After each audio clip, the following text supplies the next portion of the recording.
Friends, welcome back to my YouTube channel Shubha Manu vlogs. Friends, ಇದು ನನ್ನ weight loss ಜರ್ನಿಯ day 60ನ ವಿಡಿಯೋ ಆಗಿರುತ್ತೆ. ಅಂದರೆ ಇವತ್ತಿಗೆ ನಾನು 60 ದಿನಗಳನ್ನ ಕಂಪ್ಲೀಟ್ ಮಾಡ್ಕೋತಾ ಇದ್ದೀನಿ. ತುಂಬಾ ಖುಷಿ ಆಗ್ತಿದೆ. ಈ ಒಂದು 60 ದಿನ ಕಂಪ್ಲೀಟ್ ಆಗಿರೋ ಖುಷಿಯಲ್ಲಿ ನಾನು ಟೆಂಪಲ್ಗೆ ಹೋಗ್ತಾ ಇದ್ದೀನಿ. ಯಾವ ದೇವಸ್ಥಾನ ಏನು ಅಂತ ನಿಮ್ಗೆ ಆಲ್ರೆಡಿ ಟೈಟ್ಲ್ ಲೈನ್ ನೋಡಿ ಗೊತ್ತಾಗಿರುತ್ತೆ. ಹಾಗಾಗಿ ಅಲ್ಲಿನ ವಿಶೇಷತೆ ಏನು, ನಮಗೆ ಎಷ್ಟು ಹತ್ರದಲ್ಲಿದೆ ಆ ದೇವಸ್ಥಾನ ಅಂತೆಲ್ಲ ತಿಳಿಸ್ಕೊಡ್ತೀನಿ ಫ್ರೆಂಡ್ಸ್. ಇನ್ನು ಬೆಳಿಗ್ಗೆ ಎದ್ದು ನನ್ನ ಕೆಲಸಗಳೆಲ್ಲನೂ ಮುಗಿಸ್ಕೊಂಡು ಅದಾದ ನಂತರ ದೇವಸ್ಥಾನಕ್ಕೆ ಹೋಗ್ತಿದ್ನಲ್ಲ, ಮನೆಯೆಲ್ಲ ಕ್ಲೀನ್ ಮಾಡಿ ತಿಂಡಿ ಮಾಡೋಣ, ತಿಂಡಿ ಎಲ್ಲ ಆದಮೇಲೆ ಸ್ನಾನ ಮುಗಿಸಿ ಪೂಜೆ ಮಾಡೋಣ ಅಂತ ಹೇಳ್ಬಿಟ್ಟು ಇಲ್ಲಿ ನಾನು ತಿಂಡಿಗೆ ಮೊಳಕೆ ಕಾಳಿನ ಸಾಂಬಾರು ಮತ್ತು ಚಪಾತಿನ ಮಾಡ್ತಾಯಿದ್ದೀನಿ. ಸಾಂಬಾರು ಮಾಡ್ತು ಅಂದರೆ ನಾನು ಅಲ್ಲಿಂದ ಬರೋದೇನಾದರೂ ಲೇಟ್ ಆದ್ರೂ ಸಂಜೆ ಅಡುಗೆಗೂ ಕೂಡ ಸರಿ ಹೋಗುತ್ತೆ ಅಂತ ಹೇಳ್ಬಿಟ್ಟು ನಾನಿಲ್ಲಿ ಮೊಳಕೆ ಕಾಳಿನ ಸಾಂಬಾರನ್ನ ಮಾಡ್ತಾಯಿದ್ದೀನಿ. ಅದ್ರ ಜೊತೆಗೆ ಚಪಾತಿ, ಮಧ್ಯಾಹ್ನಕ್ಕೆ ಸ್ವಲ್ಪ ರೈಸು ಕೂಡ ಮಾಡಿದ್ದೀನಿ. ಏನಕ್ಕಂತ ಅಂದರೆ ಅತ್ತೆನೂ ಇಲ್ಲ ಮಾಡೋದಕ್ಕೆ, ಮಾಡಿಟ್ಬಿಟ್ಟು ಹೋಯ್ತು ಅಂದರೆ ಇವರು ಕೂಡ ಡ್ಯೂಟಿಯಿಂದ ಬಂದು ಊಟ ಮಾಡ್ತಾರೆ ಅಂತ ಹೇಳ್ಬಿಟ್ಟು ಸ್ವಲ್ಪ ಎಕ್ಸ್ಟ್ರಾ ಚಪಾತಿ ಮತ್ತು ರೈಸೆಲ್ಲ ಮಾಡಿಟ್ಟಿದ್ದೀನಿ. ಇನ್ನು ನಾನು ಕೂಡ ಮೆಂತ್ಯ ನೀರನ್ನು ಕುಡಿದು ಸ್ನಾನನ ಮುಗಿಸಿ ರೆಡಿಯಾಗೋದಿದೆ. ರೆಡಿಯಾಗಿ ಅದಾದಮೇಲೆ ಹೊರಡಬೇಕು. ಅಂದರೆ ಬಸ್ಸಲ್ಲಿ ಹೋಗೋಣ ಅಂತ ಅಂದ್ಕೊಂಡಿದ್ದು. 3 ಜನ ಫ್ರೆಂಡ್ಸು ಕೂಡ, ಒಬ್ಬರು ಫ್ರೆಂಡ್ಸು ಇಲ್ಲ ಗಾಡಿ ತರ್ತೀವಿ ಕಾರಲ್ಲಿ ಹೋಗೋಣ ಅಂತ ಹೇಳಿದ್ರು. ಸರಿ ಆಯಿತು, ನಮಗೂ ಕೂಡ ಹೋಗಿದ್ದು ಬರೋದಕ್ಕೆ ಆರಾಮ ಅನಿಸುತ್ತೆ ಅಂತ ಹೇಳ್ಬಿಟ್ಟು ರೆಡಿಯಾಗಿದ್ದೀನಿ. ಇನ್ನು ಹೊರಡ್ತಾ ಇದ್ದೀವಿ ಕಾರಲ್ಲಿ. ಅಂದರೆ ಸ್ವಲ್ಪ ಲೇಟಾಗಿಯೇ ಹೊರಟ್ವಿ, ಪರವಾಗಿಲ್ಲ, ಹೋಗಿದ್ದು ಬರ್ಬೋದು ಆರಾಮಾಗಿ. ಅಂದರೆ ನಾವು ಇಲ್ಲಿಂದ ಬಸ್ ರೂಟ್ ಹೋಗಬೇಕು ಅಂತ ಅಂದರೆ ಡೈರೆಕ್ಟು ದೇವಸ್ಥಾನಕ್ಕೆ, ಅಂದರೆ ಯಾವ ದೇವಸ್ಥಾನ ಅಂತ ಅಂದರೆ ಗೌಡಗೆರೆ ಚಾಮುಂಡೇಶ್ವರಿ ದೇವಸ್ಥಾನಕ್ಕೆ. ಇಲ್ಲಿಂದ ಡೈರೆಕ್ಟು ದೇವಸ್ಥಾನಕ್ಕೆ ಹೋಗ್ತೀವಿ ಅಂತ ಅಂದರೆ ಹಾಫ್ ಆನ್ ಅವರಲ್ಲಿ ವೆಹಿಕಲಲ್ಲಿ ಹೋಗ್ಬೋದು. ಬಸ್ ರೂಟ್ ಇಲ್ಲ ನಮ್ಮೂರಿಂದ. ಇನ್ನು ಬಸ್ ರೂಟ್ ಹೋಗ್ತೀವಿ, ಯಾರೂ ಕರ್ಕೊಂಡು ಹೋಗೋರು ಇಲ್ಲ ಅಂತ ಅಂದಾಗ ಇಲ್ಲಿಂದ ಮದ್ದೂರಿಗೆ ಹೋಗಿ, ಅಂದರೆ ನಮ್ಮೂರಿಂದ ಮದ್ದೂರಿಗೆ ಹೋಗಿ ಮದ್ದೂರಿಂದ ನಾವು ಒಂದು ಗೌಡಗೆರೆ ಬಸ್ಗೆ ಹೋಗಬೇಕಾಗತ್ತೆ. ಅಲ್ಲಿಂದ ಹೋಗಬೇಕಾಗತ್ತೆ, ಅಂದರೆ ಬಳಸ್ದಂಗೆ ಆಗುತ್ತೆ. ಡೈರೆಕ್ಟ್ ಹೋಗ್ತೀವಿ ಅಂದರೆ ನಮಗೆ ಒಂದು ಹಾಫ್ ಆನ್ ಅವರಲ್ಲಿ ಜರ್ನಿ ಆಗಿಬಿಡುತ್ತೆ. ಹಂಗಾಗಿ ಪರವಾಗಿಲ್ಲ, ಕರ್ಕೊಂಡು ಹೋಗೋಕ್ಕೆ ಎಲ್ಲ ಕೆಲಸ ಅದು ಇದು ಡ್ಯೂಟಿ ಅಂತಾರೆ, ನಾವೇ ಹೋಗೋಣ, ಬಸ್ ಫ್ರೀ ಇದೆ ಅಂತೆಲ್ಲ ಅಂದ್ಕೊಂಡು ಮಾತಾಡ್ಕೊಂಡಿದ್ವಿ. ಫೈನಲಿ ಹೋಗ್ಬೇಕಿತ್ತು. ನಿನ್ನೆ ಸಂಜೆ ಇಲ್ಲ ಕಾರಲ್ಲಿ ಹೋಗೋಣ ಅಂತ ಹೇಳ್ಬಿಟ್ಟು ಡಿಸೈಡ್ ಆಯಿತು. ಹಾಗಾಗಿ ಪರವಾಗಿಲ್ಲ, ಲೇಟಾಗಿ ಹೋಗಿ ಲೇಟಾಗಿ ಬಂದ್ರೂ ಓಕೆ. ಬಳಸ್ಕೊಂಡು ಹೋಗೋದಕ್ಕಿಂತ ಡೈರೆಕ್ಟು ನಮ್ಮೂರಿಂದ ಹೋಯಿತು ಅಂದರೆ ಒಂದು ಅರ್ಧ ಗಂಟೆಯಷ್ಟರಲ್ಲಿ ನಾವು ದೇವಸ್ಥಾನನ ತಲುಪಿಬಿಡ್ತೀವಿ. ಹಾಗಾಗಿ ಬಂದಿದ್ದೀವಿ ಫ್ರೆಂಡ್ಸ್ ಇಲ್ಲಿ ಚಾಮುಂಡೇಶ್ವರಿ ದೇವಸ್ಥಾನಕ್ಕೆ. ತುಂಬಾ ಇವಾಗ ಇಂಪ್ರೂವ್ಮೆಂಟ್ ಆಗಿಬಿಟ್ಟಿದೆ. ನಾನು ಲಾಸ್ಟ್ ಬಂದಿದ್ದು ನಮ್ಮನೆಯವರ ಬರ್ತಡೇ ಟೈಮಲ್ಲಿ ಮೇ 6ನೇ ತಾರೀಕು, ಹೋದ ವರ್ಷ ಮೇ 6ನೇ ತಾರೀಕಲ್ಲಿ ಬಂದಿದ್ದು. ಇನ್ನೇನು ಈ ಮೇ ಬಂತು ಅಂತ ಅಂದರೆ ಒಂದು ವರ್ಷನೇ ಕಂಪ್ಲೀಟ್ ಆಗೋಗುತ್ತೆ. ನಾನು ತುಂಬ ದಿನದಿಂದ ಕರ್ಕೊಂಡೋಗಿ ಇವಾಗೆಲ್ಲ ಚೆನ್ನಾಗಿ ಮಾಡಿದಾರಂತೆ, ಮ್ಯೂಸಿಯಮ್ ಎಲ್ಲ ಇದೆಯಂತೆ, ಕರ್ಕೊಂಡೋಗಿ ಅಂತ ತುಂಬಾ ಹಿಂಸೆ ಕೊಡ್ತಿದ್ದೆ. ಬಟ್ ಅವರು ಕೆಲಸ ಅದು ಇದು ಅಂತ ಹೇಳ್ಬಿಟ್ಟು ಕರ್ಕೊಂಡು ಹೋಗ್ತಿರ್ಲಿಲ್ಲ. ಇನ್ನು ನಾವು ಬಂದರೆ 4 ಗಂಟೆ ಮೇಲೆ, ಇಲ್ಲ ಅಂದರೆ ಸಂಜೆ 5 ಗಂಟೆ ಮೇಲೆ ಬರ್ತಿದ್ವಿ. ಸಂಜೆ ಒಂದು 7 ಗಂಟೆ 8 ಗಂಟೆವರೆಗೂ ದರ್ಶನ ಇರುತ್ತೆ. ಆ ಟೈಮಲ್ಲಿ ರಶ್ ಏನಿರಲ್ಲ. ಬಟ್ ವಾರದ ದಿನ ಬರ್ತಿರ್ಲಿಲ್ಲ ನಾವು. ಅಂದರೆ ಇಲ್ಲಿ ವಾರ ಇರೋದು ಭಾನುವಾರ, ಮಂಗಳವಾರ, ಶುಕ್ರವಾರ ಆಗಿರೋದ್ರಿಂದ ತುಂಬಾ ರಶ್ ಇರುತ್ತೆ. ಹಾಗಾಗಿ ವಾರ ದಿನ ಬರೋಕ್ಕೆ ಹೋಗ್ತಿರ್ಲಿಲ್ಲ, ನಾರ್ಮಲ್ ಡೇಲಿ ಬರ್ತಿದ್ವಿ. ಪೂಜೆ ಮಾಡಿಸ್ಕೊಂಡು ತಾಯಿ ದರ್ಶನ ಮಾಡಿಕೊಂಡು ಆರಾಮಾಗಿ ಬರ್ತಿದ್ವಿ. ಹಾಗಾಗಿ ಆವಾಗ ಬಂದಾಗ ಈ ರೀತಿ ಕಾಯೆಲ್ಲ ಕಟ್ಟೋದು, ಅದಕ್ಕೂ ಮುಂಚೆ ಬಂದಾಗ ಕಾಯೆಲ್ಲ ಕಟ್ಟೋದೇನಿರಲಿಲ್ಲ. ಇವಾಗ ಒಂದು 2 ವರ್ಷದಿಂದ ಕಾಯೆಲ್ಲ ಕಟ್ಟೋದು ತುಂಬಾ ಮಾಡ್ತಾಯಿದ್ದಾರೆ. ಅಂದರೆ ಅರಕೆ ಕಾಯಿನ ಕಟ್ಟೋದು. ಅರಕೆ ಕಾಯಿನ ಕಟ್ಟೋದೇನಕ್ಕಪ್ಪ ಅಂತ ಅಂದರೆ ಅಲ್ಲಿ ಒಂದು ಬಸವಪ್ಪ ಇದೆ. ಬಸವಪ್ಪ, ಹಳೆ ಬಸವಪ್ಪ ಸತ್ತೋಗಿರೋದು ಸ್ಟ್ಯಾಚ್ಯೂ ಇದೆ. ಆ ಬಸವಪ್ಪನ ನೆನೆಸ್ಕೊಂಡು ಒಂದು ಹರಕೆ ಏನಿದೆ, ನಮಗೇನಾದರೂ ಕೆಲಸಗಳಾಗಬೇಕಾ, ಏನೇ ಒಂದು ಹರಕೆ ಇದ್ರೂ ನೆನೆಸ್ಕೊಂಡು ಅದನ್ನು 3 ವಾರನೋ 5 ವಾರನೋ 7 ವಾರನೋ ಪ್ರತಿ ಭಾನುವಾರ ಬಂದು, ಕೆಲವೊಬ್ಬರು ಬೇಗ ಮುಗಿಲಿ ಅಂತಲೂ ಕೂಡ ಭಾನುವಾರ, ಮಂಗಳವಾರ, ಶುಕ್ರವಾರ, ವಾರದಲ್ಲಿ 3 ದಿನದಲ್ಲಿ ಬಂದು ಕಟ್ತಾರೆ. ಇಲ್ಲಾಂದರೆ ವಾರದಲ್ಲಿ 1 ದಿನ ಬಂದು ಕಟ್ಟೋರು ಕೂಡ ಇದ್ದಾರೆ. ತುಂಬ ದೂರದ ಊರುಗಳಿಂದೆಲ್ಲ ಬರ್ತಾರೆ, ಬೇರೆ ರಾಜ್ಯಗಳಿಂದ, ಜಿಲ್ಲೆಗಳಿಂದೆಲ್ಲ ಬರ್ತಾರೆ ಇಲ್ಲಿಗೆ ದೇವಸ್ಥಾನಕ್ಕೆ ದರ್ಶನ ಮಾಡಲಿಕ್ಕೆ. ಹಾಗಾಗಿ ಹರಕೆ ಕಾಯಿನ ಬಸವಪ್ಪನ ಸುತ್ತ ಬಂದು ಅದಾದಮೇಲೆ ಹರಕೆ ಕಾಯಿನ ಕಟ್ತಾರೆ. ಅವರ ಒಂದು ಹರಕೆಗಳೆಲ್ಲ ಈಡೇರಿದೆ ಅಂತಲೂ ಕೂಡ ಹೇಳ್ತಿದ್ದಾರೆ. ಇನ್ನು ನಮ್ಮ ಮನೇಲೂ ಕೂಡ ನಮ್ಮ ಚಿಕ್ಕದೇನೂ ಕೂಡ ಕಟ್ಟಿದ್ರು, ಸ್ವಲ್ಪ ಹುಷಾರಿಲ್ಲ ಅಂತ ಹೇಳ್ಬಿಟ್ಟು. ಅವ್ರಿಗೂ ಕೂಡ ಪರವಾಗಿಲ್ಲ, ಹೆಲ್ತ್ ಎಲ್ಲ ಕರೆಕ್ಟಾಗಿ ಆಯಿತು. ಹಂಗಾಗಿ ನಾವು ಬಂದಾಗ ಅಲ್ಲೇ ಡೈರೆಕ್ಟಾಗೆ ಬಿಡ್ತಿದ್ರು. ಬಟ್ ಇವಾಗ ಏನು ಮಾಡಿದ್ದಾರೆ ಅಂದರೆ ಕ್ಯೂ ಸಿಸ್ಟಮ್ ಮಾಡಿದ್ದಾರೆ. ನಾನೇನೋ ಇಷ್ಟೇ ಇರಬೇಕು ಕ್ಯೂ ಸಿಸ್ಟಮ್ಮು ಅಂತ ಅಂದ್ಕೊಂಡೆ, ಬಟ್ ಹಂಗಲ್ಲ, ಇಲ್ಲಿಂದ ಸ್ಟ್ರೈಟ್ ಹೋಗಿ ಒಳಗಡೆ ಹೋಗಬೇಕು. ಒಳಗೂ ಕೂಡ ಒಂದು 4-5 ಲೈನ್ನ ಸುತ್ಕೊಂಡು ಬಂದು ಅದಾದ ನಂತರ ಇಲ್ಲಿಗೆ ಬಂದು ಇಲ್ಲಿ ಒಂದು 3-4 ಲೈನ್ ಇದೆ, ಇಲ್ಲೂ ಕೂಡ ಸುತ್ಕೊಂಡು ಹೋಗಬೇಕು. ಹಾಗಾಗಿ ಒಂದು 1 ಅವರೇ ಕೂಡ ನಾವು ಲೈನಲ್ಲಿ ನಿಂತಿದ್ವಿ. ನಾನು ಮುಂದೆ ಬರ್ತಾ ಇದ್ದೆ, ಇನ್ನು ನನ್ನ ಜೊತೆ ಫ್ರೆಂಡ್ಸ್ ಎಲ್ಲ ಬಂದಿದ್ದವರು, ಅವ್ರ ಮಕ್ಕಳೆಲ್ಲ ಇದ್ರಲ್ಲ, ಅವ್ರು ಸ್ವಲ್ಪ ಹಿಂದೆನೇ ಇದ್ದರು. ನಾನು ಹೋಗೋಣ ಮುಂದೆ, ನಾನು ಚಿಂಟು ಕರ್ಕೊಂಡು ಬಂದಿದ್ದರೆ ನಾನು ಹಿಂದೆ ಸೇರ್ಕೊಬಿಡ್ತಿದ್ನೇನೋ, ಬಟ್ ಅವ್ನು ಇರಲಿಲ್ವಲ್ಲ, ಹಾಗಾಗಿ ನಾನು ಫಾಸ್ಟಾಗಿ ಹೋಗ್ತಾ ಇದ್ದೆ. ಇನ್ನು ಇಲ್ಲಿ ಲೈನಲ್ಲಿ ನಿಂತು ಅಂತ ಅಂದರೆ ಸ್ವಲ್ಪ ಸೆಕೆ ಎಲ್ಲ ಆಗುತ್ತೆ ಅಂತ ಹೇಳ್ಬಿಟ್ಟು ಅಲ್ಲಲ್ಲೇ ಫ್ಯಾನು ಮತ್ತು ದಾಹಕ್ಕೆ ನೀರಿನ ಕ್ಯಾನ್ಗಳೆಲ್ಲ ಇಟ್ಟಿದ್ದರು. ಚೆನ್ನಾಗಿ ಮಾಡಿದರೆ, ಮತ್ತು ಶೀಟ್ ಎಲ್ಲ ಹಾಕಿರೋದ್ರಿಂದ ತುಂಬಾ ನೆರಳಿತ್ತು, ಬಿಸಿಲೇನು ಅಂತ ಅನ್ನಿಸ್ಲಿಲ್ಲ. ಫಸ್ಟೆಲ್ಲ ಬಂದಾಗ ಡೈರೆಕ್ಟ್ ಬಿಡ್ತಿದ್ರು, ಅಂದರೆ ಸಂಜೆ ಟೈಮಲ್ಲಿ ಬಂತು ಅಂತ ಅಂದರೆ ಡೈರೆಕ್ಟು ದರ್ಶನಕ್ಕೆ ಬಿಡ್ತಾರೆ, ಅಷ್ಟೇನು ರಶ್ ಇರಲ್ಲ. ಇವತ್ತು ಮಂಗಳವಾರ ಆಗಿರೋದ್ರಿಂದ ತುಂಬಾ ರಶ್ ಇದೆ. ಅಂದರೆ ಇದು ಮಂಗಳವಾರದ ವಿಡಿಯೋ ಆಗಿರೋದ್ರಿಂದ ತುಂಬಾ ರಶ್ ಇತ್ತು. ಹಾಗಾಗಿ ಕ್ಯೂ ಸಿಸ್ಟಮಲ್ಲಿ ಬಿಟ್ಟಿದ್ರು. ಇನ್ನು ಮಾತಾಡ್ಕೊಂಡು ಬರ್ತಿದ್ವಿ, ಅಂದರೆ ಸಿದ್ದರಾಮಯ್ಯನ ದುಡ್ಡು ಬಂತು, ಮತ್ತು ಫ್ರೀ ಬಸ್ಸು, ಜನಗಳ ರಶ್ಶು, ಈ ಥರದ್ದೆಲ್ಲ ಹೆಂಗಸರುಗಳೆಲ್ಲ ಮಾತಾಡ್ತಾಯಿದ್ರು. ನಾನು ಕೂಡ ಕೇಳಿಸ್ಕೊಂಡು ನಿಂತಿದ್ದೆ. ಮತ್ತು ಈ ಮಂತು ನಮಗೆ ಒಂದೇ ಕಂತು ಅಮೌಂಟ್ ಬಂದಿದ್ದು ಅಂತಲೂ ಕೂಡ ಹೇಳ್ತಿದ್ರು. ನನಗೂ ಕೂಡ ಒಂದೇ ಬಂದಿದ್ದು, ಬಟ್ ನಿನ್ನೆ ಸಂಜೆ ಇನ್ನೊಂದು ಕಂತಿನ ದುಡ್ಡು ಕೂಡ ಬಂತು. ಮೋಸ ಆಗಲ್ಲ, ಒಂದು ನಾವೇನು ಸಿದ್ದರಾಮಯ್ಯನ ದುಡ್ಡೇ ಅಂತ ಕರಿತೀವಲ್ಲ, ಅಂದರೆ ಅದು ಗೃಹಲಕ್ಷ್ಮಿ ದುಡ್ಡು, ಬಟ್ ಗೃಹಲಕ್ಷ್ಮಿ ದುಡ್ಡು ಅನ್ನಲ್ಲ, ಸಿದ್ದರಾಮಯ್ಯನವ್ರ ದುಡ್ಡು ಅಂತೀವಿ. ಹಂಗಾಗಿ ಆ ದುಡ್ಡೆಲ್ಲೂ ಕೂಡ ಮೋಸ ಆಗಲ್ಲ. ಮತ್ತು ಫ್ರೀ ಬಸ್ಸು ಅನ್ನೋದ್ರಿಂದ ತುಂಬಾ ಜನಗಳು ಭಕ್ತಾದಿಗಳು ಬರ್ತಾರೆ. ಆಮೇಲೆ ಬಸ್ಸು ಅಂದಾಗ ನೆನಪಾಯಿತು ನನಗೆ, ನಾವು ಬರಬೇಕಾದ್ರೆ ಅಲ್ಲಿ ಗೌರ್ಮೆಂಟ್ ಬಸ್ಗಳು ಸ್ಟ್ಯಾಂಡೇ ಆಗಿಬಿಟ್ಟಿತ್ತು ದೇವಸ್ಥಾನದ ಹತ್ರ. ಮುಂಚೆ ಎಲ್ಲ ಈ ಊರು ಯಾವುದು ಅನ್ನೋದೇ ಗೊತ್ತಿರಲಿಲ್ಲ ಜನಗಳಿಗೆ, ಬಟ್ ಇವಾಗ ಬಸ್ಸು ಗೌರ್ಮೆಂಟ್ ಬಸ್ ಸ್ಟ್ಯಾಂಡ್ ಆಗಿದೆ ಅನ್ನೋದು ಏನೋ ಒಂಥರ ಆಶ್ಚರ್ಯ ಅನ್ನಿಸ್ತು ನನಗೂ ಕೂಡ. ಮತ್ತು ಆಟೋಗಳ ಸ್ಟ್ಯಾಂಡು ಕೂಡ ಆಗಿಬಿಟ್ಟೈತೆ, ಮತ್ತು ಅಂಗಡಿ ಮುಂಗಟ್ಟುಗಳೆಲ್ಲ ತುಂಬಾ ಇಂಪ್ರೂವ್ ಆಗಿಬಿಟ್ಟೈತೆ, ಏನು ಬೇಕು ತರಾವರಿ ಎಲ್ಲ ಕೂಡ ಸಿಗುತ್ತೆ. ಹಂಗಾಗಿ ಗೌರ್ಮೆಂಟ್ ಬಸ್ಸು ಬಂದು ಜನಗಳಿಗೆ ಒಂದು ಹೆಲ್ಪ್ ಮಾಡ್ತಾಯಿದೆ. ಈ ದೇವಸ್ಥಾನದ ಹತ್ರನೇ ಬಂದು ಫಸ್ಟಿಗೆ ಮಲ್ಲಂಕುಪ್ಪೆ ಗೇಟಲ್ಲಿ ಇಳ್ಕೊಂಡು ಅಲ್ಲಿಂದ ಆಟೋಗೆ ಬರ್ತಿದ್ರು. ಅಲ್ಲಿಂದ ಒಂದು 4 ಕಿಲೋಮೀಟ್ರ್ ಆಗ್ತಿತ್ತು, ಅಲ್ಲಿಂದ ಆಟೋಗೆ ಬರ್ತಿದ್ರು. ಬಟ್ ಇವಾಗ ಆಟೋಗೆ ಬರೋ ಒಂದು ಅವಶ್ಯಕತೆನೇ ಇಲ್ಲ. ಏನಕ್ಕಂತಂದರೆ ಯಾವುದೇ ರೂಟ್ ಬಂದ್ರೂ, ಕೊಳ್ಳೇಗಾಲದ ಸೈಡಿಂದ ಬಂದ್ರೂ ಒಂದು ಬಸ್ ರೂಟ್ ಇದೆ ಇಲ್ಲಿಗೆ. ಹಾಗಾಗಿ ನಾನು ಅಂದ್ಕೊಂಡೆ ತುಂಬ ಕಡೆಯಿಂದ ಇಲ್ಲಿಗೆ ಬಸ್ ಬರುತ್ತೆ, ಪರವಾಗಿಲ್ಲ, ನಮ್ಮಂಥ ಲೇಡೀಸ್ಗಳಿಗೆ ಹೆಲ್ಪ್ ಆಗುತ್ತೆ. ಅಲ್ಲಿಂದ ಎಕ್ಸ್ಟ್ರಾ ಆಟೋ ಚಾರ್ಜ್ ಕೊಟ್ಟು ಬರೋದ, ಹೆಂಗಿದ್ರು ಫ್ರೀ ಬಸ್ ಇದೆಯಲ್ವ, ಸರಿ ಹೋಗುತ್ತೆ ಅಂತ ಹೇಳ್ಬಿಟ್ಟು ಇನ್ನು ನೆಕ್ಸ್ಟ್ ಫೈನಲ್ ಇಲ್ಲಿ ಬಂದ್ವಿ. ಲಾಸ್ಟ್ ಲೈನಿಗೆ ಬಂದು ದೇವಿ ದರ್ಶನಕ್ಕೆ ಅಂತೇಳಿ ಬಂದ್ವಿ.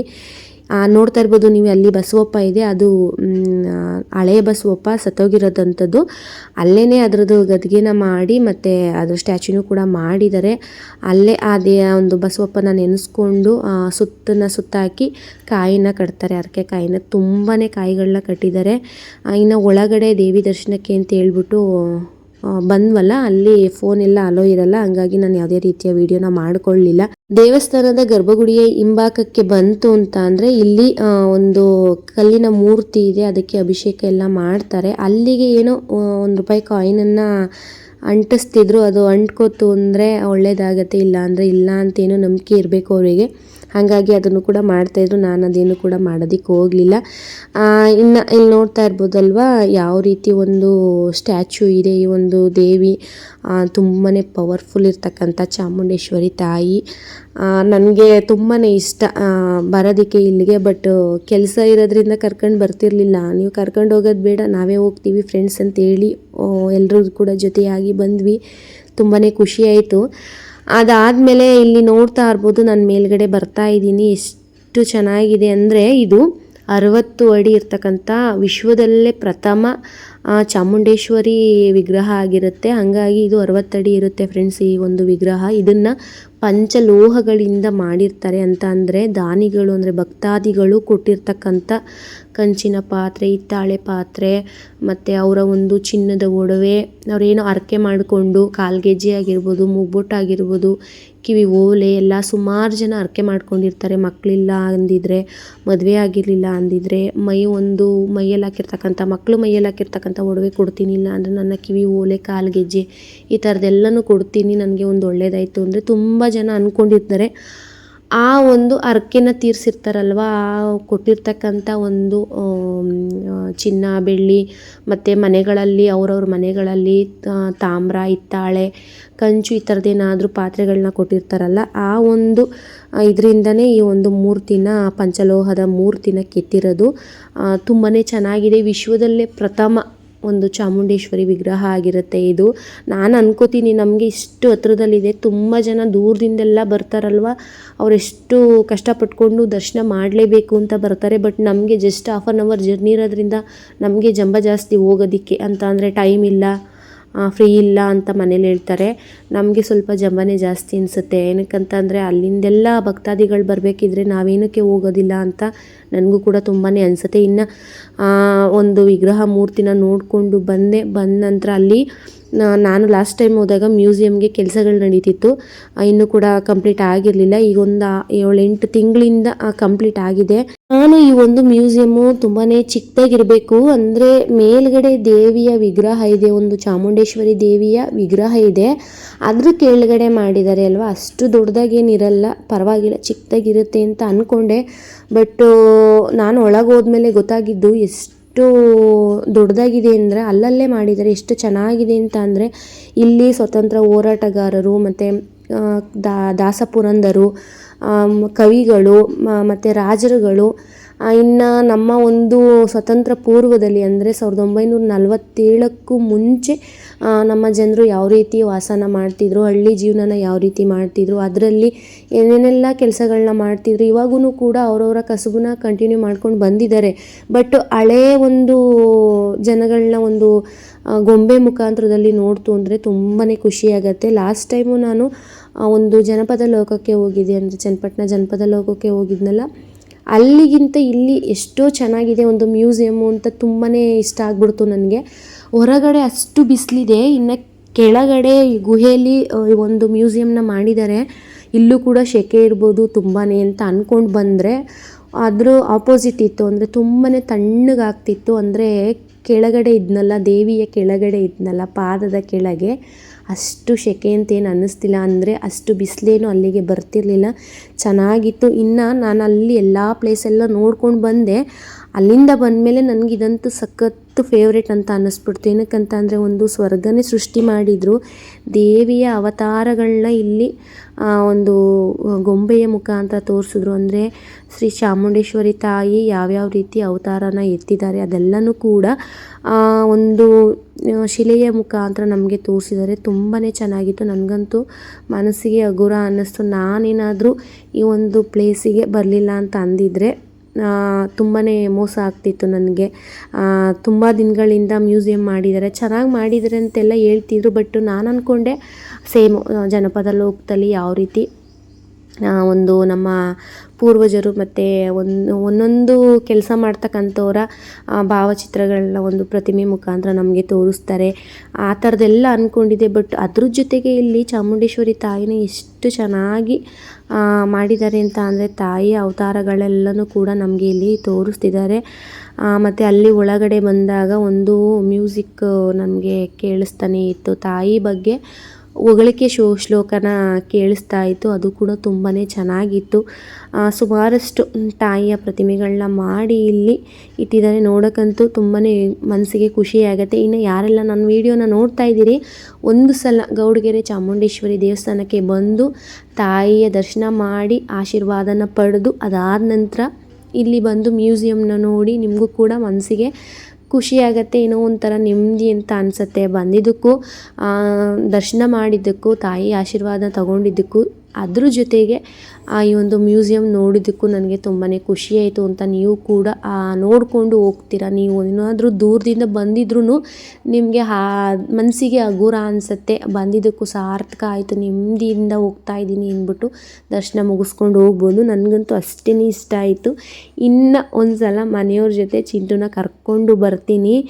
ನಾನು ಕೂಡ ಚಿಂಟುನ ತುಂಬಾ ಮಿಸ್ ಮಾಡಿಕೊಂಡೆ. ಏನಕ್ಕಂತ ಅಂದರೆ ಅವ್ನಿಗೆ ಎಕ್ಸಾಮ್ ಇಲ್ಲ ಅಂದಿದ್ದರೆ ಕರ್ಕೊಂಡು ಹೋಗ್ಬಿಡ್ತಿದ್ದೆ. ಬಟ್ ಅವ್ನಿಗೆ ಎಕ್ಸಾಮ್ ಇರೋ ಕಾರಣ ಕರ್ಕೊಂಡು ಬರೋಕ್ಕಾಗಲಿಲ್ಲ. ಹಂಗಾಗಿ ಚಿಂಟು ಬಂದಿದ್ದರೆ ಒಳಗಡೆ ಎಲ್ಲ ಬಂದು ಅವನಿಗೆ ತುಂಬಾ ಖುಷಿ ಆಗ್ತಿತ್ತು ಈ ಥರದ್ದೆಲ್ಲ ನೋಡಿ. ಇನ್ನು ಅವನಿಗೆ ವೀಡಿಯೋನೂ ಕೂಡ ತೋರಿಸಿಲ್ಲ ನಾನು, ಈ ಥರದ್ದೆಲ್ಲ ವೀಡಿಯೋ ಮಾಡ್ಕೊಂಡು ಬಂದಿದ್ದೀನಿ ಕಣೋ ಅಂತ. ಅವನಿಗೂ ಕೂಡ ವೀಡಿಯೋ ಎಲ್ಲ ತೋರಿಸ್ಬೇಕು. ಅವ್ನು ತೋರಿಸ್ಬಿಟ್ಟು ಅಂತ ಅಂದರೆ ನನ್ನನ್ನು ಕರ್ಕೊಂಡೋಗಿ ಅಂತ ಹಠ ಮಾಡೇ ಮಾಡ್ತಾನೆ. ಆ ಗ್ಯಾಪಲ್ಲಾದರೂ ಹೋಗಿದ್ದು ಬರ್ತೀವಿ ನೋಡಿ. ತುಂಬ ದೂರದಿಂದೆಲ್ಲ ಬರ್ತಾರೆ, ಬಸ್ಸೆಲ್ಲ ಹತ್ತು ಇಳಿದು ಎಲ್ಲ ಬರ್ತಾರೆ. ಬಟ್ ನಮಗೆ ಇಲ್ಲಿಂದ ಇಲ್ಲಿಗೆ ಹೋಗೋದಕ್ಕೆ ಕಷ್ಟ. ಹಂಗೇನೆ ಹತ್ರದಲ್ಲಿರೋರಿಗೆ ಕಷ್ಟ. ಅದೇ ಬೇರೆ ದೂರದಲ್ಲಿ ಏನಾದರೂ ಇತ್ತು ಅಂದರೆ ಹುಡಿಕೊಂಡು ಹೋಗಿ ನೋಡ್ತೀವಿ. ಹಾಗೇನೆ ನಾವು ಮಾಡೋದು ಫ್ರೆಂಡ್ಸ್. ಚಾಮುಂಡೇಶ್ವರಿ ದೇವಸ್ಥಾನ ಮೊದಲಿಗೆ ಈ ರೀತಿ ಇರಲಿಲ್ಲ. ನಾನು ಕೂಡ ಈ ಒಂದು ಚಾಮುಂಡೇಶ್ವರಿ ದೇವಸ್ಥಾನ ಹಳೇದೇನಿತ್ತು ಅದನ್ನು ನೋಡಿದ್ದೀನಿ.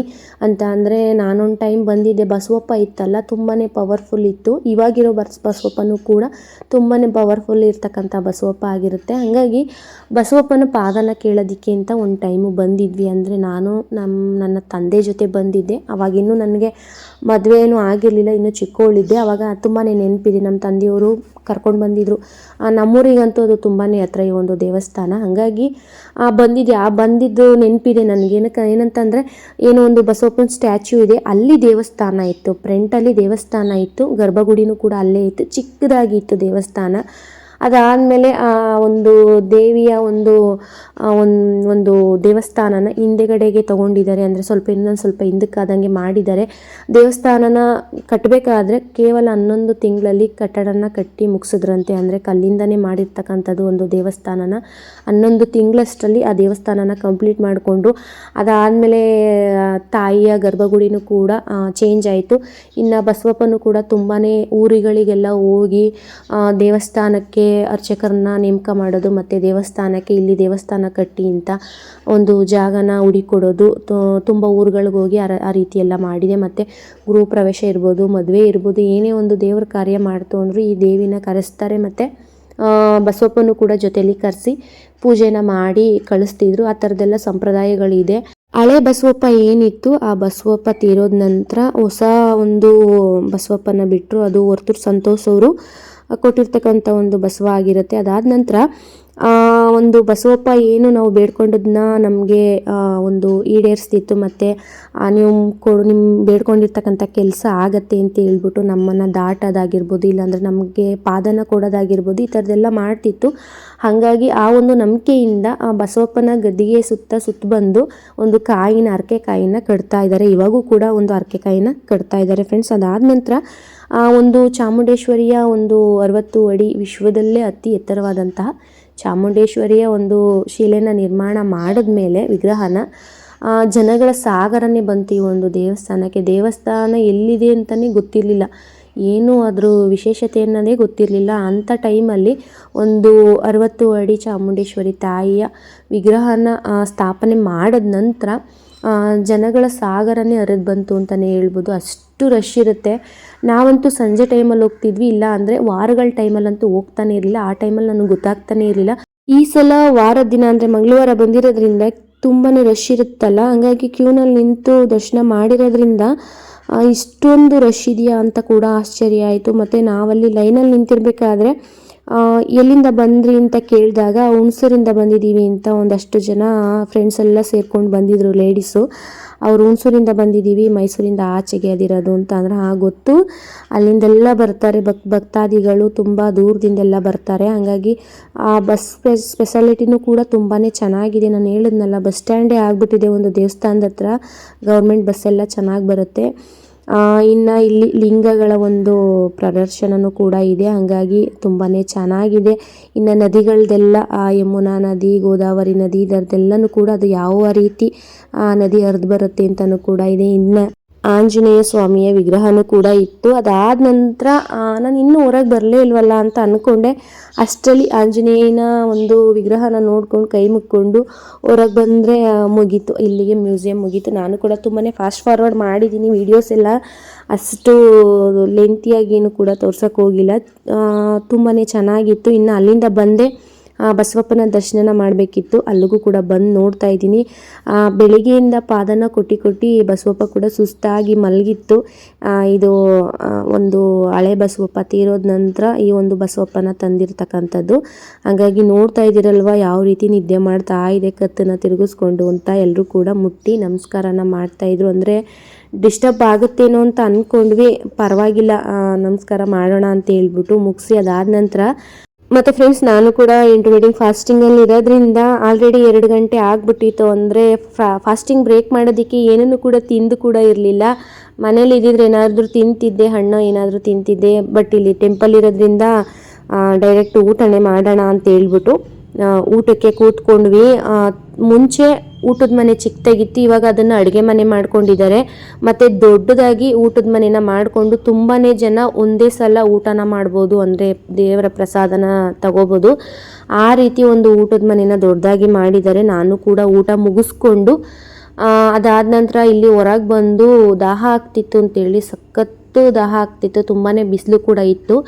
ಆ 1 ಲೀಟ್ರು ಕೋಲ್ಡ್ ವಾಟರ್ ಬಾಟ್ಲನ್ನ ತೊಗೊಂಡು ಚೆನ್ನಾಗಿ ನೀರನ್ನ ಕುಡಿದೆ. ಇನ್ನು ಊಟದ ವಿಚಾರ ಹೇಳ್ತು ಅಂದರೆ ದೇವಸ್ಥಾನದ ಹತ್ರ ದಿನದ 24 ಗಂಟೆ ಇಲ್ಲಿಗೆ ನಮಗೆ ದಾಸೋಹ ನಡೆಯುತ್ತೆ. ಹಂಗಾಗಿ ದೇವಿ ದರ್ಶನ ಮುಗಿಸ್ಕೊಂಡ ನಂತರ ನಾವು ಊಟಕ್ಕೆ ಹೋಯ್ತು ಅಂದರೆ ಆರಾಮಾಗಿ ಹೊಟ್ಟೆ ತುಂಬ ಊಟ ಮಾಡಿಕೊಂಡು ಬರ್ಬೋದು. ಅಂದರೆ ದೂರದಿಂದೆಲ್ಲ ಬರ್ತಕ್ಕಂಥ ಭಕ್ತಾದಿಗಳು ಆಯಾಸದಿಂದ ಬಂದಿರ್ತಾರೆ, ದಣಿವಿಂದ ಬಂದಿರ್ತಾರೆ. ಹಾಗಾಗಿ ಅವರಿಗೆಲ್ಲೂ ಕೂಡ ಸುಸ್ತು ಆಯಾಸ ಅನ್ನೋದು ಆಗಬಾರ್ದು ಅಂತೇಳಿ ಈ ಒಂದು ಅನ್ನದಾಸೋಹನ ಮಾಡ್ತಾರೆ. ಅಂತ ಅಂದರೆ ಮಧ್ಯರಾತ್ರಿ ಹೋದ್ರೂ ಕೂಡ ನಿಮಗೆ ಒಂದು ಊಟದ ವ್ಯವಸ್ಥೆ ಇರುತ್ತೆ ದೇವಸ್ಥಾನದ ಬಳಿ. ಇದೊಂದು ವಿಶೇಷತೆ ಅಲ್ಲಿ ತುಂಬಾ ಚೆನ್ನಾಗಿದೆ ಫ್ರೆಂಡ್ಸ್.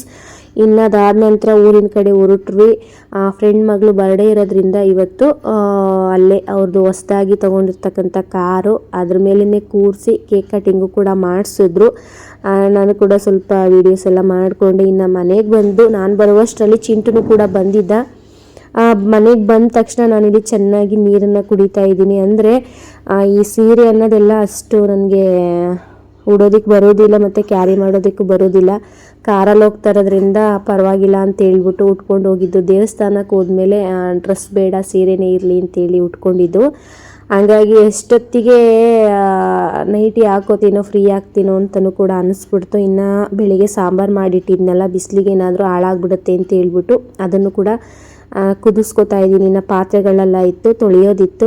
ಅದಕ್ಕೂ ಮುಂಚೆ ಅಲ್ಲೇ ಅನ್ನಿಸ್ಬಿಡ್ತಿತ್ತು ನನಗೆ ಕಲ್ಲಂಗಡಿ ಹಣ್ಣನ್ನು ತಿನ್ನಬೇಕು, ತಣ್ಣಗಾಗತ್ತೆ ನಮಗೆ ಬಾಡಿನೂ ಕೂಡ ಅಂತ ಹೇಳ್ಬಿಟ್ಟು. ಹಾಗಾಗಿ ಬಂದ ತಕ್ಷಣ ಒಂದು ಕೆಲಸಗಳೆಲ್ಲನೂ ಮಾಡಿಕೊಂಡು ಅದ್ರ ಜೊತೆಗೆ ಇಲ್ಲಿ ಕಲ್ಲಂಗಡಿ ಹಣ್ಣನ್ನು ಕೂಡ ಕಟ್ ಮಾಡ್ಕೊಂಡು ತಿಂತಾ ಇದ್ದೀನಿ. ಚಿಂಟುನು ಕೂಡ ರೂಮಲ್ಲಿ TV ನೋಡ್ತಿದ್ದ, ಅವನಿಗೂ ಕೂಡ ಕಟ್ ಮಾಡಿ ಕೊಟ್ಟೆ. ಇನ್ನು ಅದಾದ ನಂತರ ನೈಟ್ ಊಟಕ್ಕೆ ನಾನಿಲ್ಲಿ ಮೊಳಕೆ ಕಾಳಿನ ಸಾಂಬಾರನ್ನ ಬೆಳಗ್ಗೆಯಿಂದ ತಿಂದಿರಲಿಲ್ವಲ್ಲ, ಕಾಳನ್ನ ಸ್ವಲ್ಪ ತಗೊಂಡು ಅದ್ರ ಜೊತೆಗೆ 2 ಮೊಟ್ಟೆನ ಕೂಡ ತಗೊಂಡು ನನ್ನ ಊಟನ ಮಾಡ್ಕೋತಾ ಇದ್ದೀನಿ. ಇನ್ನು ಚಿಂಟುಗೆ ಅವ್ರ ಅಪ್ಪಂಗೆಲ್ಲ ಸ್ವಲ್ಪ ರೈಸ್ ಮತ್ತು ಮುದ್ದೆನ ಮಾಡಿಕೊಟ್ಟಿದ್ದೆ. ಅವರು ಕೂಡ ಊಟ ಮುಗಿಸಿದ್ರು. ಅವ್ರದ್ದೆಲ್ಲ ಊಟ ಆದಮೇಲೆ ನಾನು ಕೂಡ ಇಲ್ಲಿ ಮೊಳಕೆ ಕಾಳಿನ ಸಾಂಬಾರು ಮತ್ತು 2 ಮೊಟ್ಟೆನ ತೊಗೊಂಡು ತಿಂತಾ ಇದ್ದೀನಿ. ಇನ್ನು ಮಧ್ಯಾಹ್ನ ದೇವಸ್ಥಾನದಲ್ಲಿ ಸ್ವಲ್ಪ ರೈಸ್ನ ತಿಂದಿದ್ದಲ್ಲ, ಹಾಗಾಗಿ ಏನು ಬೇಡ ಅಂದರೆ ಗಂಜಿ ಮಾಡ್ಕೋತಿದ್ದೆ. ಗಂಜಿ ಬದಲಿಗೆ ಇದನ್ನು ತಿನ್ನೋಣ ಅಂತ ಹೇಳ್ಬಿಟ್ಟು ನನಗೂ ಕೂಡ ಸ್ವಲ್ಪ ಈಸಿ ಆಗುತ್ತೆ, ಅದೆಲ್ಲ ಮಾಡ್ಕೊಳ್ಳೋದು ಬೇಡ. ಬೆಳಗ್ಗೆಯಿಂದ ನಡೆದು ನಿಂತು ಎಲ್ಲ ಸಾಕಾಗಿತ್ತು, ಕಾಲೆಲ್ಲ ತುಂಬಾ ನೋವು ಬರ್ತಿತ್ತು. ಬಿಸಿಲಿರೋದ್ರಿಂದ ಈ ಒಂದು ಬಿಸಿಲಲ್ಲಿ ಎಲ್ಲೂ ಕೂಡ ಹೊರಗೆ ಹೋಗೋದಕ್ಕೂ ಆಗಲ್ಲ, ಆಯಾಸ ಅಂತ ತುಂಬಾ ಆಗುತ್ತೆ. ಹಾಗಾಗಿ ನಾನು ಕೂಡ ಜಾಸ್ತಿ ಎಲ್ಲೂ ಹೊರಗೆ ಹೋಗಲ್ಲ ಬಿಸಿಲು ಟೈಮಲ್ಲಿ, ಸುಸ್ತಾಗುತ್ತೆ. ಇನ್ನು ಬಂದು ಮನೇಲೆಲ್ಲ ಕೆಲಸಗಳೆಲ್ಲ ಮಾಡೋದಕ್ಕೂ ಕೂಡ ಆಗೋದಿಲ್ಲ ಅಂತ ಹೇಳ್ಬಿಟ್ಟು ಹೊರಗೆ ಹೋಗೋದೆಲ್ಲ ಅವಾಯ್ಡ್ ಮಾಡ್ತೀನಿ. ಇನ್ನು ಚಿಂಟುನು ಕೂಡ ಓದ್ಕೋತಾ ಇದ್ದ. ಊಟ ಮುಗಿಸಿ ಚೆನ್ನಾಗಿ ನೀರನ್ನು ಕೂಡ ಕುಡಿದು ಅದಾದ ನಂತರ ಪಾತ್ರೆಗಳೆಲ್ಲನೂ ತೊಳೆದಿಟ್ಟು ಒಂದು ನನ್ನ ಕೆಲಸಗಳೆಲ್ಲನೂ ಮುಗಿಸ್ಕೊತಾ ಇದ್ದೀನಿ. ಬೆಳಿಗ್ಗೆಗೆ ಇನ್ನು ಎದ್ದು ಚಿಂಟುನು ಕೂಡ ಪ್ರಿಪೇರ್ ಮಾಡಿ ಇನ್ನೊಂದು ಸ್ವಲ್ಪ ಕಳಿಸ್ಬೇಕಲ್ಲ, ಹಾಗಾಗಿ ನೈಟಿನ ಕೆಲಸಗಳೆಲ್ಲ ಮುಗಿಸ್ಕೊತಾ ಇದ್ದೀನಿ ಫ್ರೆಂಡ್ಸ್. ಇನ್ನು ಡೇ 60 ವೀಡಿಯೋನ ನಾನು ದೇವಸ್ಥಾನಗಳಲ್ಲಿ ಆಲ್ಮೋಸ್ಟ್ ಕಳೆದೆ. ಹಾಗಾಗಿ ಜಾಸ್ತಿ ಯಾವುದು ಫುಡ್ಡುದು ಕ್ಲಿಪ್ಪಿಂಗ್ಸ್ಗಳನ್ನ ತೊಗೊಳಕ್ಕಾಗಲಿಲ್ಲ. ಇನ್ನು ನನ್ನ ಒಂದು ಡೇ 60 ವೀಡಿಯೋನ ನಾನಿಲ್ಲಿಗೆ ಮುಗಿಸ್ಕೊತಾ ಇದ್ದೀನಿ. ಯಾರೆಲ್ಲ ಕೊನೆವರೆಗೂ ಪೇಷನ್ಸಿಂದ ವೀಡಿಯೋ ನೋಡಿದ್ರೆ ಎಲ್ರಿಗೂ ಕೂಡ ಥ್ಯಾಂಕ್ಸ್ನ ತಿಳಿಸ್ತಾ ನಾಳಿನ ವೀಡಿಯೋದಲ್ಲಿ